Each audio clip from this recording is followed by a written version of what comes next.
ಕ್ರಷರಿಂದ ಇವ್ರ ಕ್ವಾರೆಯಿಂದ ಕಲ್ಲು ಬರ್ಬೇಕು ಅಲ್ಲಿಗೆ. ಆ ಕ್ರಷರ್ಗೆ ಇವ್ರು ಪಾರ್ಟ್ನರ್ಶಿಪ್ ಕೊಡ್ಬೇಕು. ಇವ್ರಿಗೆ ಎಲ್ಲ ಕಾಂಟ್ರಾಕ್ಟರ್ಗಳು ಅವ್ರ ಕ್ರಷರಲ್ಲಿ ಮೆಟೀರಿಯಲ್ ತಗೋಬೇಕಂತೆ. ದೊಡ್ಡನ್ನೇ ಏನಿದು ಅನ್ನಯ್ಯ, ಬೇರೆಯವ್ರಂಗಾರೆ ಇಲ್ಲಿ ಬಿಸ್ನೆಸ್ ಮಾಡ್ಲಿಕ್ಕೆ ಅಂತ ಮಾಡ್ಕೊಂಡಿರುವಂಥವ್ರ ಕತೆ ಏನಾಗಬೇಕು? ಕ್ವಾರೆ ಮಾಡ್ಕೊಂಡು ಕ್ರಷರ್ ಮಾಡಬೇಕು ಅಂತೇಳಿ ಕೋಟಿಗಟ್ಟಲೆ ಬಂಡವಾಳ ಹಾಕ್ದವ್ರ ಕತೆ ಏನಾಗಬೇಕು?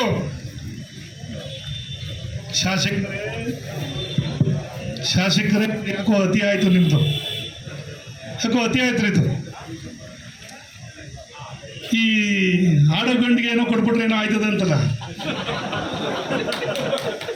ಆ ಥರದ ಕತೆ ಇದು. ಗ್ಯಾರಂಟಿ ಹೆಸರಲ್ಲಿ ಪಾಪ ಓಟ್ ಹಾಕ್ಬಿಟ್ರು ಜನ.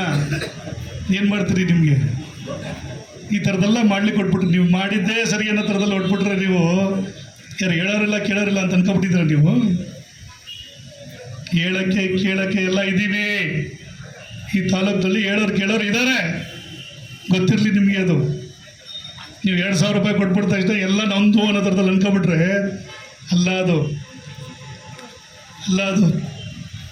2,000 ರೂಪಾಯಿ ಕೊಟ್ಟಿದ್ದ ಪರಿಣಾಮ ಅನೇಕ ವಸ್ತುಗಳ ಬಗ್ಗೆ ಬೆಲೆ ಇವತ್ತು ಜಾಸ್ತಿ ಆಗಿರೋದು ಎಲ್ಲರಿಗೂ ಗೊತ್ತಿದೆ. ಹಾಗಾಗಿ ಹೆಚ್ಚಿಗೆ ಮಾತಾಡ್ಲಿಕ್ಕೆ ಹೋಗಲ್ಲ. ಭಾಳಷ್ಟು ಹೊತ್ತಿಂದ ತಾವೆಲ್ಲ ಇಲ್ಲಿ ನೆರೆದಿದ್ರಿ.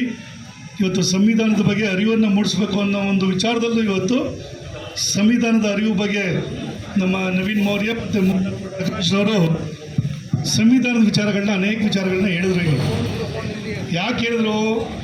ಕಾಂಗ್ರೆಸ್ನವರು ಅನೇಕ ಸನ್ನಿವೇಶದಲ್ಲಿ ಈ ಸಂವಿಧಾನ ನಮ್ಮ ಅಪ್ಪನ ಆಸ್ತಿ ಅನ್ನೋ ಥರದಲ್ಲಿ ಹೇಳ್ತಾರೆ. ಸಂತೋಷ, ಹಂಗೆ ನಡ್ಕೋಬೇಕಲ್ಲ.